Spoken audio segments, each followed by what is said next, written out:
ಓಕೆನಾ. ಸೊ ಇವತ್ತು ರೀಕೋಡ್ gel liner use ಮಾಡ್ತಿದ್ದೀನಿ.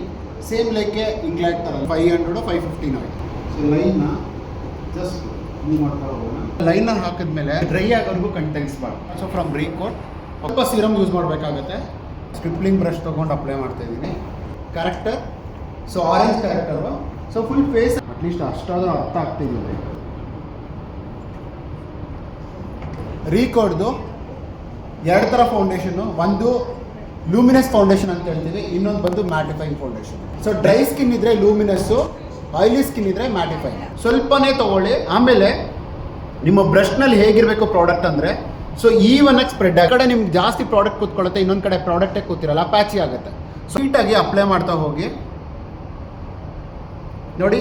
ಮತ್ತೆ ಅಲ್ಲಿ ಎಷ್ಟು ಬೇಕು ಆ ಪ್ರಾಡಕ್ಟ್ ಅವ್ರ ಸ್ಕಿನ್ ಎಷ್ಟು ತೊಗೊಳುತ್ತೆ ಅಂತ ನಿಮಗೆ ಸಾಕು ಅಂತ ಅನಿಸ್ಬಿಟ್ರೆ, ಸ್ಕಿನ್ನಲ್ಲಿರುವಂಥ ಎಲ್ಲ ಪ್ರಾಬ್ಲಮ್ಮು ಸಾಲ್ವ್ ಆಯಿತು ಅಂದರೆ ದಟ್ ಈಸ್ ಎನಫ್. ಹಂಗೆ ಬಿಟ್ಬಿಡ್ಬೋದು. ಸೊ ಸ್ವಲ್ಪ ಹಾಕೊಳ್ಳೋಣ.